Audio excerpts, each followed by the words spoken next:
Hiya,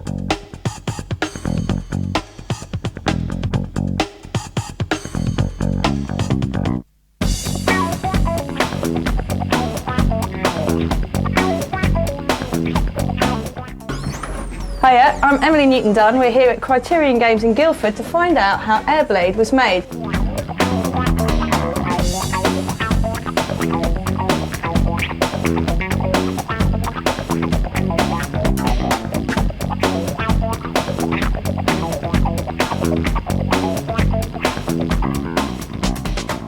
Right, well, we've nabbed one of the guys, Craig. Hiya. Hello. Do you want to tell us a bit about what you do? Yeah, my name's Craig Sullivan. I'm the game designer on AirBlade, which basically means that I'm responsible for all the fun stuff in the game. Fantastic. So, I have a bit of a hand in level design, the way the player moves, the control system, all of the tricks, the different player modes and stuff. I basically get to kind of control what the player experiences and how much fun they have when they actually sit down and start playing the game. So it's a pretty cool job. Excellent, definitely. And tell us a bit about AirBlade then. So AirBlade is a next generation boarding game. Basically by next generation we kind of mean that it's a step up from snowboarding, skateboarding games that are around at the moment. Obviously the fact that it's set on an AirBlade rather than something that's in contact with the floor. A hoverboard. Yeah, a hoverboard. You know, it's kind of like the Back to the Future thing that everybody's seen. You know, we've watched that video quite a lot of times. We've all waited for, but never, yeah, appeared. I mean, you know, that's kind of one of the main things that we wanted to try and pick up on is the fact that everybody we show the game to always thinks about the Back to the Future section. Say, right, you know, obviously you can grab onto the back of cars and you can kind of drive over water and things like that. So, but there's much more to this game than just stunts, particularly for single player mode. Yeah, I mean the main mode of the game is story mode, which I think you were playing earlier. Had a little go. Yeah, just a little bit. Maybe 5 minutes. You play a little bit more later. Yeah. So that's one of the main differences between our game and a lot of the other games at the moment is that we wanted to kind of bring something fresh and something new to it in terms of with the storyline. You've obviously got a start and a finish to the game. Yeah. And kind of when you start a level, you have a little bit of the stories unravel to you, and it basically gives you more of a reason, so that when you're playing through a level, you know, I don't just have to kind of drive around and do loads of crazy stunts just to get some points for absolutely no reason whatsoever. You know, in say level 2 of our game, it's all based around the fact that there's people who you've stolen the board from, and they're trying to get the board back from you. They're trying to hunt you down. So they've got guards who are out to kind of catch you on the sidewalk and stuff. They've got surveillance vans tracking you down. They've got surveillance cameras and all of these kind of things. They're basically there to impede your progress through the game. So you've got to take them out, and that's the whole kind of that section of storyline just for level 2. How have you kind of approached the learning curve on AirBlade? We did a lot of tests, a lot of focus tests with people where we just gave them the controller, got them to drive around, and started out really easily and really simply. So the difficulty curve actually starts out very, very shallow. So and as you progress through, you know, it kind of it goes up just a small bit at a time. What's your favourite bit? I like any part of the game where you can go into a set of movements or a combo that lasts for say 30 seconds to a minute. You can actually get off the floor for that amount of time, and you can do moves and you can kind of show people stuff that they will never see in any other game. And you know, it's just it brings home the fact that the mission we started out with, to try and make it so that you could show someone for 10 seconds, you know, this is what you can do if someone gave you an AirBlade and you went outside now. Yeah. You can do this, you can spin around lampposts, and you can kind of go crazy, and you can hang onto the back of cars and stuff. This is what you can do in this game, and that usually inspires people to say, right, you know, I want to be able to do what you've just done now. Absolutely. Fantastic. Thank you very much, Craig. Thank you. So we nabbed Ed. Hiya, Ed. Hi. Can you tell us what you do here? I'm the lead artist on AirBlade, so I have to set the style and the tone of the game. There are quite a few of you working on the game, and it is story-led, so it's obviously quite character-driven and things. How hard do you find it to actually interpret other people's ideas?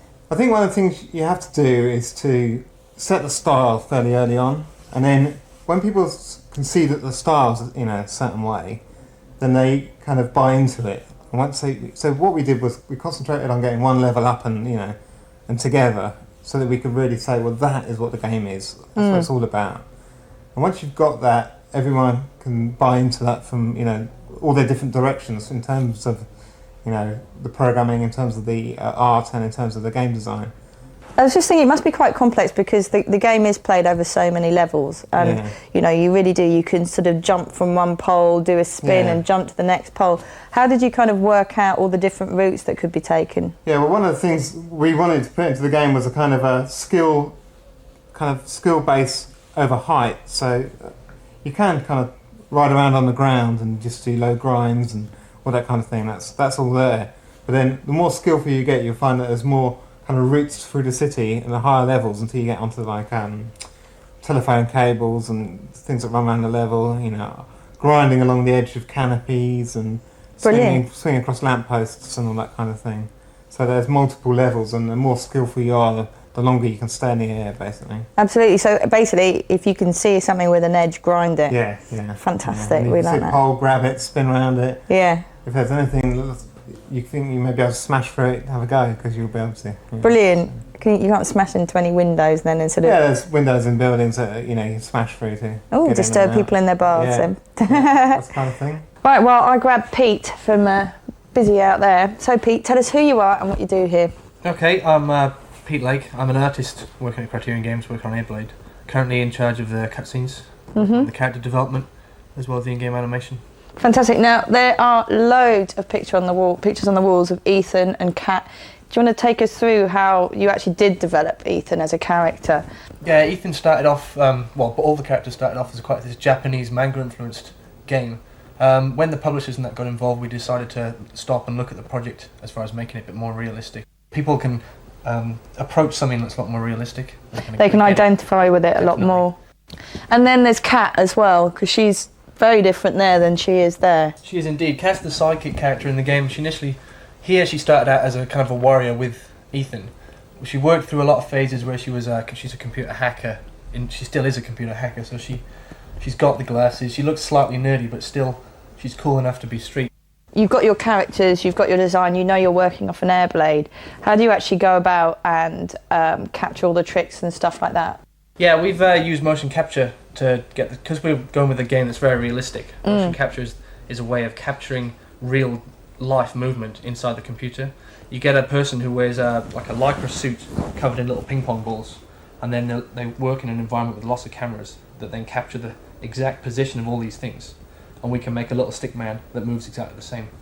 We used some professional skaters, some proper UK skaters for Globe, like Matt Pritchard and Matthew Davis. And they came along to us, and we spent 2 days with them. We built ramps, we built some boxes, we got them skating on boards, we got them holding props. We did some really great stuff with them. How difficult was it to come up with new tricks for the hoverboard? It was quite hard initially, but as we laid down a few ground rules. You're thinking this AirBlade is hovering about this high off the floor, so immediately you don't have any worry about contact. So you can do most of your standard skateboard tricks where you need to jump. You can do them straight away. So you've got all your basic flips out the way straight away. So we have been able to go much more gymnastics, almost as if we're using this thing as a trampoline.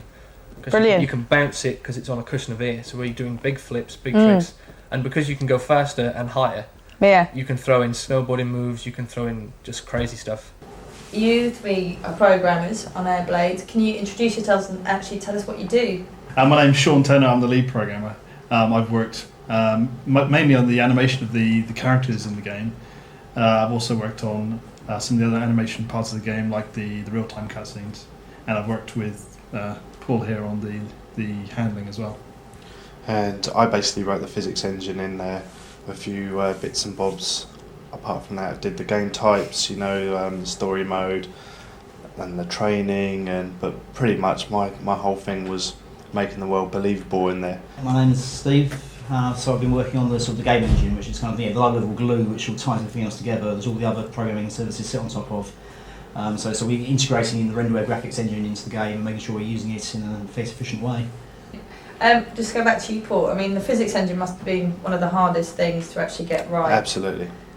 How long did it take you, and how did you work it out in the end? Well, it's such an evolutionary process, really, because you start off and how do you start off doing a hoverboard? And no one's ever seen one, no one's ever ridden one. Realistically, if one existed, you wouldn't really want to be on it because it would just be so unstable. I mean, there's just nothing to stop you. As soon as you start rolling down a hill, that is it. You would never ever stop. It's something we realised right at the start of the project, wasn't it? That yeah. Either this is going to have to be a model that we're going to have to not make realistic. We're going to have to make it as playable as possible, not based on any kind of realism thing. And there's a new kind of tool that you can use, the performance analyzer. Can you tell us what it is and how it's helped you? It's effectively it's a logic analyzer that looks at all the bits that's going on the PS2 at once and shows you cycle per cycle exactly what's happening. And whilst it's easy enough to understand what any one bit's doing at any given time, it's really hard to get the big picture. Where the performance analyzer comes in is it lets you see all those bits at once and exactly how they're related to each other. So you can see if there was like one bit was stalling on one of the others, if there was a bottleneck somewhere slowing the rest of it down. So you can identify those problems and change it slightly so that all the things are running together rather than waiting for each other. And how long does it actually take you to sort of work out the codes and things like that? Because obviously, I mean, it's a continuous process because right up until the game's released, you're going to be looking for the bugs and all those kinds of things. But essentially, from setup, what are the different stages that you have to go through? Well, it's quite interesting because we had a prototype game with essentially all the essential elements that the game has today within, I think it was 6 weeks from design. We did a prototype. We just hacked it all together. We're using renderware so we could get the rendering really quickly, and we had a board. I think we did have a character on a board. We could grab poles, do tricks, grind edges. I think we even had cars on it as well, didn't we? I think we did. We put it together really quickly, 6 weeks, and we had like a prototype game. Right, I grabbed Stephen. So Stephen, hiya. Hi. What are you doing here? Well, we're doing it right now. Right here, right this minute. No. What's your role in the AirBlade? I'm the head of the audio for Criterion Games, and my role is to oversee all the audio content for the game and to work with my team of guys into making it all happen in terms of speech, music, sound effects. So you did all the music for AirBlade as well? Yeah, we've spent quite a long time, probably since about January, writing music for AirBlade. I've written it with a co-writer, a friend of mine called Steve Emney, a guy who's been in the industry for a long time. I've done a lot of work with. We worked together pretty much through every track there was. Did you see the sort of tracks that you were putting the music to first, or did you kind of have an idea of the way you wanted it to go? I think that, there is obviously always an initial design document, and there is always ideas for music. Everybody's got an idea for music. Everybody's got the music they like. Everybody in the team's got their own music they like. So, I think my job, and I've been doing it for many, many years now, is to look at the product, get a feel for it, and try and complement what's going on with the product. How do you cast the voices? Well, one thing that we all decided on for this title was that we were going to use American voices, and we wanted to get it to be really, really authentic.